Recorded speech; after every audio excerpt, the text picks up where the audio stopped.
Alhamdulillah, terima kasih. Hanya hampir lengkap. Ini maaf kita ini dari Bapak Ibu. Semoga sehat sama Bapak Ibu saat yang sudah pensiun. Bapak Ibu yang dirahmati Allah, alhamdulillah rabbil alamin. Segera pengajian ini kita sama-sama mulai. Nanti katanya Pak sekolah. Bismillahirrahmanirrahim. Alhamdulillahirabbil alamin. Wassalatu wassalamu ala asyrofil anbiya'i wal mursalin wa ala alihi wa sahbihi ajma'in. Kita bersyukur kepada Allah Subhanahu wa taala atas nikmat iman, nikmat kesempatan, nikmat kesehatan yang Allah berikan kepada kita sehingga kita bisa hadir di mushola al-muslim ini, tentunya dalam rangka meningkatkan keimanan dan takwa kita kepada Allah Subhanahu wa taala. Bapak kepala sekolah yang kami hormati, Bapak dan Ibu Bapak Sek yang kami hormati, Bapak Ibu para pensiunan gubernur yang saya hormati, sebaiknya hadirin rahimahullah. Alhamdulillah pada pagi hari ini telah hadir Al-Karom Bapak Tuan Guru Dr. Jamaluddin di Pari Jakarta. Namun sebelumnya mohon kesediaan para menteri untuk mendoakan salah seorang pejuang kita di SMA 1 mungkin belum pernah, almarhumah Ibu Putrana Hajah Emi Nur Najami binti Haji Rasul Binti. Jadi dulu kepala SMA 5 Mataram, dan beliau akan dimakamkan hari ini pada asar. Beliau disemayamkan di kediaman putri beliau, neneknya di Bekasi Selatan. Kemudian juga seorang guru juga telah wafat beberapa bulan yang lalu, yaitu Bapak Dr. Andes Haji Darmatik yang dari Sembalun. Kemudian yang ketiga juga doa kita pada Bapak, Ibu guru dan karyawan yang telah wafat. Mudah-mudahan beliau ini mendapat rahmat dari Allah Subhanahu wa taala. Tapi khusus juga kita doakan kepada pendiri mushola namanya Pak Adnan Musik. Jadi mushola ini bernama Mushola Al-Muslimin, takwil dari nama beliau. Beliau ini pernah jadi kepala sekolah di Moskow, Rusia. Kemudian yang kelima, tentunya mudah-mudahan kita selalu sehat walafiat dalam melaksanakan ibadah Ramadan ini, dan diperpanjang usia oleh Allah bertemu dengan bulan Ramadan berikut. Sirbatik.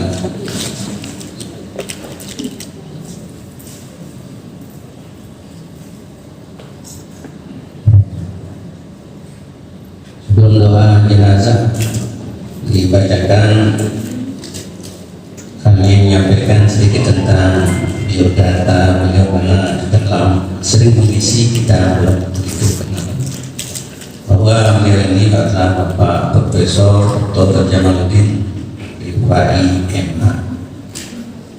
Spesialis beliau adalah bidang sejarah dan kebudayaan Islam. Kemudian beliau adalah guru besar Universitas Islam Mataram, Universitas Islam Negeri Mataram. Beliau dikukuhkan tanggal 4 September tahun 2020 sebagai filsafat. Ya, di Wikipedia-nya Bapak. Jadi beliau ini lahir di Lembah Lereng Gunung Rinjani, yaitu di Pembangkrang. Pembangkrang itu raksasa, tapi bahasanya bahasa Sumbawa Barat. Nanti mungkin diceritakan oleh beliau kenapa orang sana cukup pakai bahasa Sumbawa. Kan beliau ini ahli sejarah, juga ahli baca kitab kuno, luar biasa. Berbahagia kita hadirin rahmatullah. Mari kita sama-sama menyimak pengajian ini, kemudian nanti dilanjutkan dengan diskusi yang tadi. Mudah-mudahan tentunya amal ibadah dan diterima oleh Allah Subhanahu wa taala kepada beliau di silakan.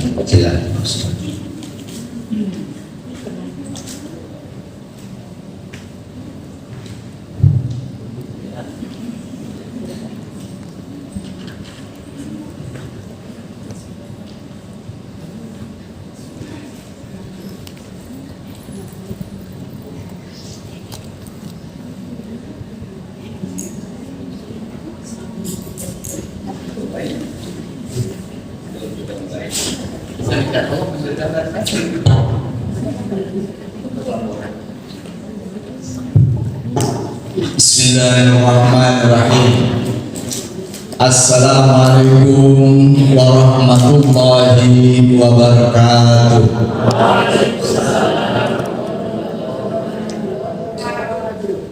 Alhamdulillahirabbil alamin. Wassalatu wassalamu ala asyrafil anbiya'i wal mursalin Sayyidina Muhammadin wa ala alihi wa sahbihi ajma'in, amma ba'd. Yang menghormati Bapak Kepala Sekolah, Wakil Kepala Sekolah, para Dewan Guru, Bapak Ibu Guru,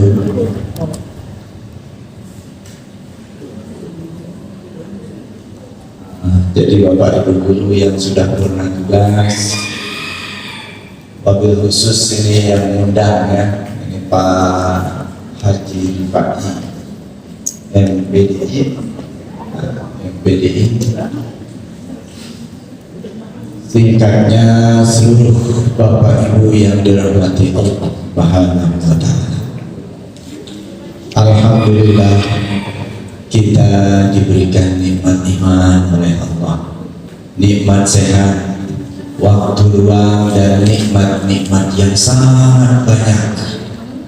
Allah menyebutkan, mengingatkan, wa in ta'uddu nikmatallah la tuhsuha. Jika engkau menghitung nikmat yang Allah berikan kepadamu, la tuhsuha, engkau tidak akan pernah mampu menghitungnya. Salawat dan salam kepada Rasulullah SAW yang telah membimbing kita ke jalan yang hak. Mudah-mudahan kita semua termasuk di antara pengikut Rasulullah yang memperoleh syafaat kelak di hari kiamat. Amin ya rabbal alamin. Jadi sebelum kita memulai kajian kita, mari kita doakan para pejuang-pejuang yang telah menorehkan, yang telah berjasa dalam banyak hal kaitannya dengan SMA 1 ini. Baik mereka yang sudah meninggal, mudah-mudahan itu menjadi amal jariah buat mereka. Mudah-mudahan Allah angkat derajat mereka. Allah angkat, karena memang Allah mengangkat derajat orang karena lantaran 3 hal. Yang pertama, karena memang dia memiliki amal jariah. Yang kedua, karena lantaran dia adalah seorang guru yang pernah mengajarkan ilmunya kepada murid-muridnya. Dan yang ketiga, ada anaknya yang selalu mendoakan dia. Ketika tiga ini dimiliki oleh seorang hamba, maka derajatnya akan diangkat oleh Allah Subhanahu wa Ta'ala. Bahkan jadi katanya Allah menciptakan surga itu bertingkat. Jadi tingkatan-tingkatan itu, kemudian ada satu ukiyah, ada satu tingkatan, kemudian satu tingkatan itu ada 12.000 ukiyah. Satu ukiyah itu luasnya seluas langit dan bumi. Kemudian kata Rasulullah, Allah mengangkat derajat seorang lagi. Jadi hari ini Allah angkat derajatnya, tapi bukan masuk surganya. Allah angkat derajatnya, artinya tiketnya masuk surga. Yang dinaikkan tingkatannya dari satu ukiyah ke ukiyah yang lain. Itu terjadi, kata Rasulullah. Sahabat bertanya, ya Rasulullah, siapa yang diangkat mereka ke satu ukiyah-ukiyah yang lain itu? Mereka yang anaknya selalu mengistighfarkan bapaknya yang sudah meninggal. Mereka yang selalu mengistighfarkan ibunya yang ibunya sudah meninggal. Nah, karena itu Bapak Ibu rahimahullah, bacalah istighfar untuk orang tua kita kalau mereka sudah meninggal. Karena apa? Karena Allah akan angkat derajatnya pada setiap ukiyah-ukiyah itu. Nah, karena itu pada saat mereka hidup mungkin tidak sempat kita berikan yang berharga, tapi jauh lebih berarti ketika selesai kita sholat kita membaca Rabbi ghfirli wa liwalidayya warhamhuma kama rabbayani shaghira. Atau selesai kita sholat astaghfirullahalazim li wa liwalidayya, ya Allah, aku mohon ya Allah ampuni dosa-dosaku, li wa liwalidayya, dan kedua orang tuaku ya Allah, wa liman lahu hakun alayya, dan orang-orang yang ada haknya atas diri. Mungkin pernah kita janji dengan orang, mungkin pernah kita hutang sama orang tapi tidak mampu bayar, keduluan mati. Orangnya mati atau kita yang mati. Wa liman lahu hakun alayya wa li jami'il muslimin wal muslimat, dan ampuni dosa seluruh umat Islam, baik yang masih hidup ataupun sudah meninggal dunia. Nah, kita membaca itu, Allah akan mengangkat derajat orang tua kita. Hadirin jamaah rahimakumullah. Jadi yang berpikir tadi apa yang mau sampaikan. Jadi apa yang dilakukan oleh Rasulullah ketika Ramadan sudah dekat. Hadirin jamaah rahimakumullah. Jadi Rasulullah Shallallahu Alaihi Wasallam, ya, saya lupa kita mau baca Fatihah sebenarnya. Sebelum masuk ke materinya, ya, mari kita membacakan suratul Fatihah untuk orang tua kita, untuk keluarga besar SMA 1 Mataram, baik yang sudah meninggal dunia maupun yang masih hidup. Mudah-mudahan yang sudah meninggal dunia Allah ampuni dosa-dosanya dan diangkat derajatnya. Bagi mereka yang masih hidup, mudah-mudahan dijamin sehat, diberikan nikmat sehat oleh Allah, panjang umur dan umur yang berkah. Bagi kita yang ada di tempat ini, mudah-mudahan Allah berikan umur yang panjang, nikmat sehat, rezeki yang murah, dimudahkan urusannya baik di dunia maupun di akhirat. Bismillahirrahmanirrahim.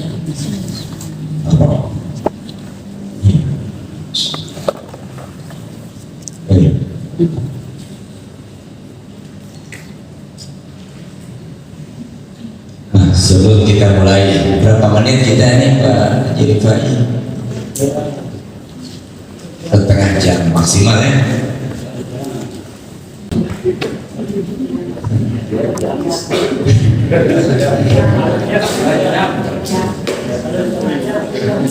Ya.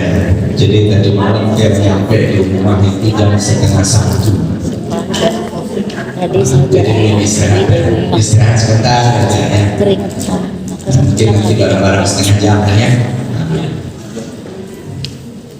Mudah-mudahan bisa. Bismillahirrahmanirrahim. Rasulullah SAW ketika mendekati bulan Ramadan, beliau itu biasanya keliling. Jadi beliau keliling ke sahabat-sahabatnya. Beliau senang sekali mengadakan pertemuan-pertemuan, dan pada pertemuan itulah beliau selain pada bulan Sya'ban itu beliau memperbanyak puasa-puasa beliau selalu menyampaikan sebuah hadis.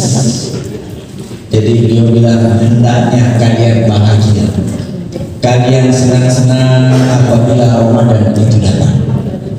Apabila Ramadan itu telah datang, iza ja'a Ramadan futihat abwabul jannah wa ghuliqat abwabun nar wa subbidatis syayatin. Apabila Ramadan itu telah datang, maka Allah membuka pintu surga dan menutup pintu neraka, kemudian setan-setan dibelenggu. Jadi beliau menyampaikan ini, kemudian beliau juga menambahkan, dan pada bulan Ramadan itu ada satu malam yang mana malam itu Allah lipat gandakan pahala siapa saja yang beribadah pada malam itu dilipat gandakan menjadi 1000 bulan, yaitu malam Lailatul Qadar. Allah lipatkan siapa saja. Apakah Lailatul Qadar itu dipilih orang paham?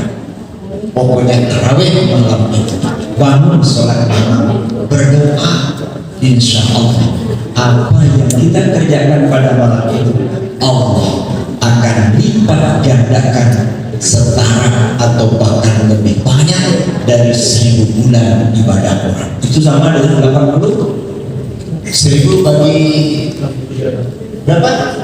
83 tahun lebih ya. 83 tahun.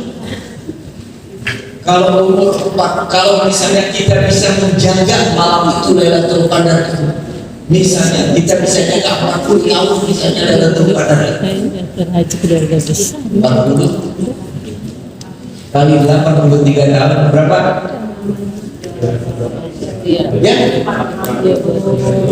Ya? Berapa? 3 20. Bayang, 4 kali 8 32.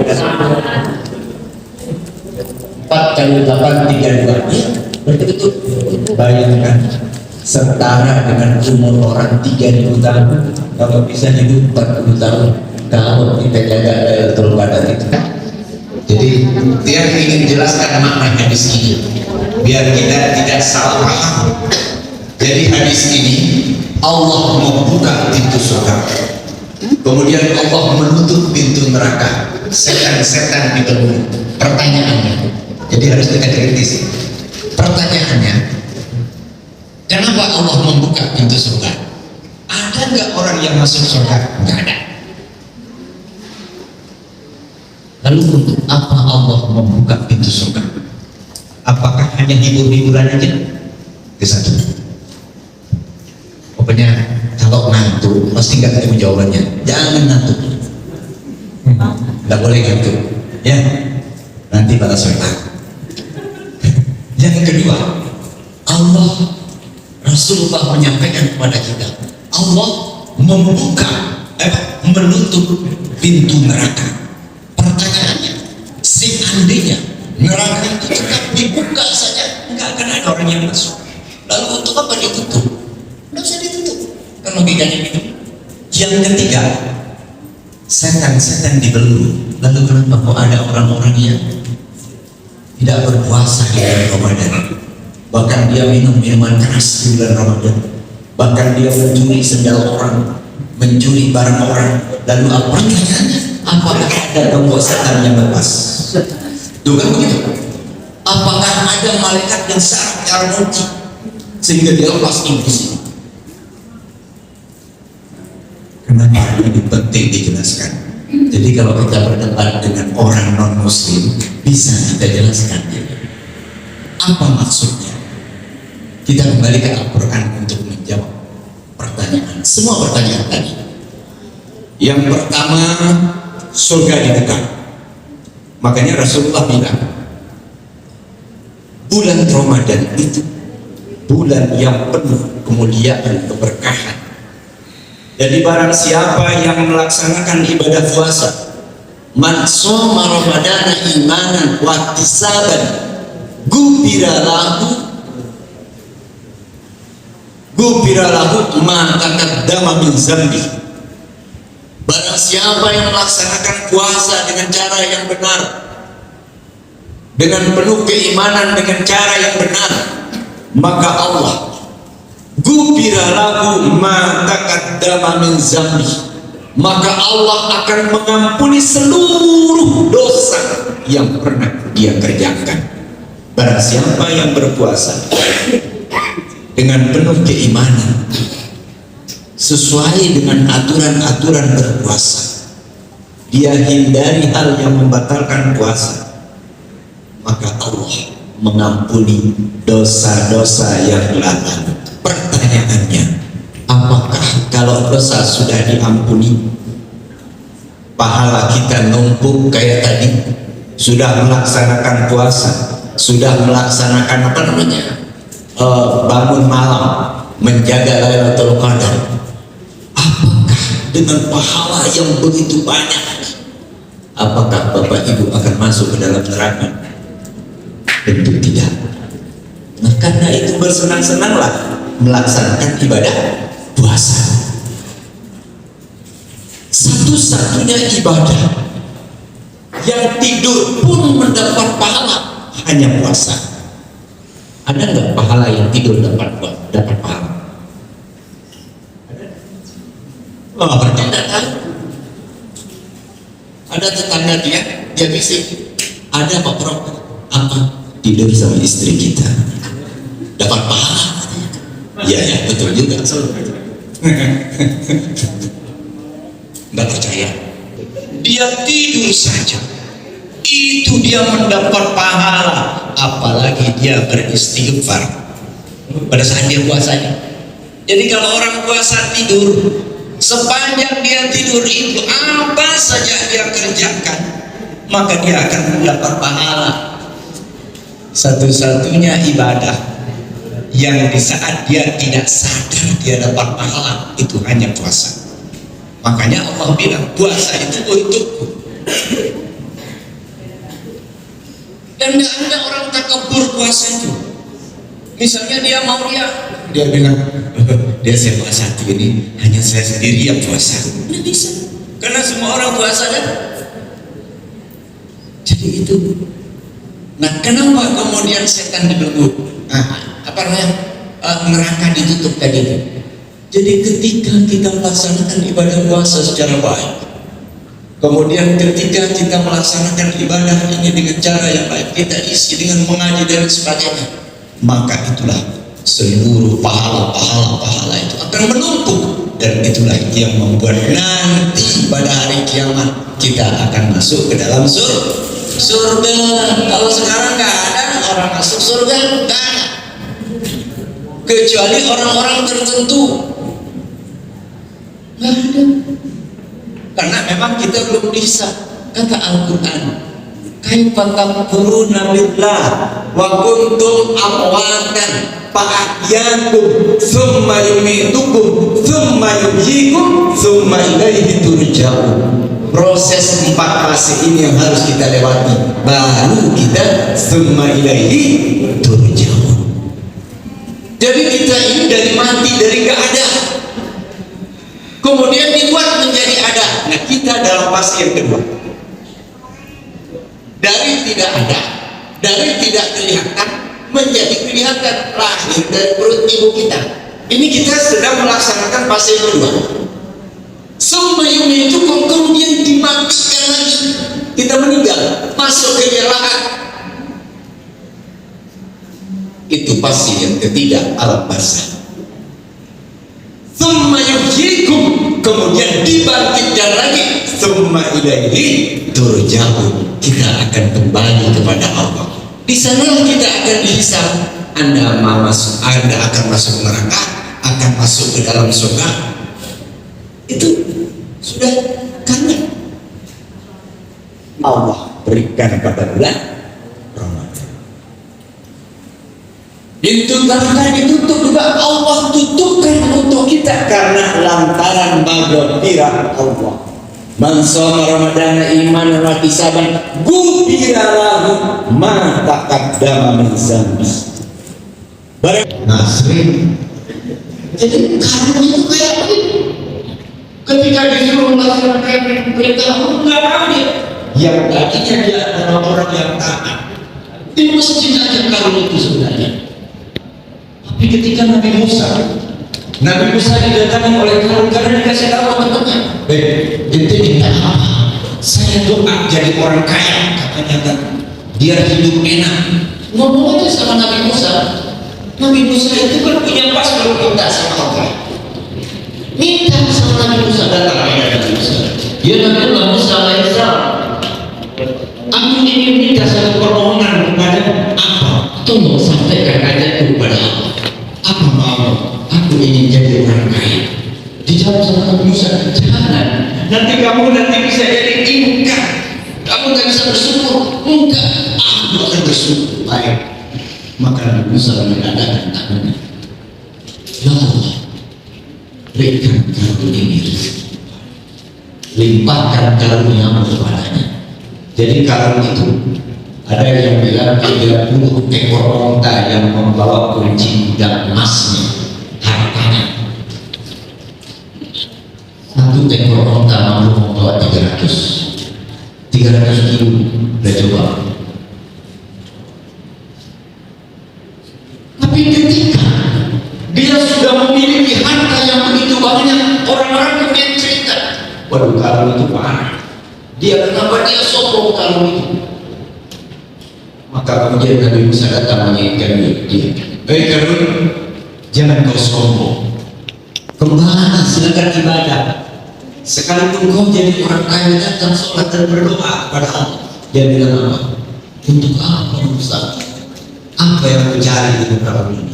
Semua aku sudah punya. Kau lihat, tidak ada orang yang lebih kaya dari diriku di muka ini. Nggak ada. Karena kamu sudah diberikan kekayaan oleh Allah, maka bersyukurlah kepada Allah. Dia bilang Allah, yang kasih saya ini siapa? Kan saya yang cari uang ini Musa. Saya yang bekerja, saya yang membuat perhiasan, saya yang membuat ini. Seluruh harta saya ini kerja keras saya. Allah nggak pernah turun datang ke sini membantu aku membuat emas ini. Nggak pernah. Kalau Allah yang memberikan kamu, enggak, aku yang bekerja. Dia sombong. Dia diingatkan lagi, setelah 3 kali diingatkan, maka kemudian apa kata Nabi Musa? Ya Allah, silakan laksanakan. Kemudian dia bilang, bumi, telanlah harta-harta karun dan karat. Maka kemudian kemudian seluruh gedung-gedungnya, gudang-gudang hartanya itu bergetar dan masuk ke dalam tanah. Dia sendiri oleh karun. Setelah dia lihat, kemudian dia bilang, aku masih bisa. Aku masih bisa buat kayak begitu. Tapi ketika dia mulai berdoa, dia bilang, Musa, balikkan doamu. Aku akan beriman kepada Rohmu. Kembalikan. Dia bilang, kayak anak terlambat. Ketika sampai di sini dia teriak lagi, Rabbi Musa, enggak tenang. Makanya dia telan orang-orang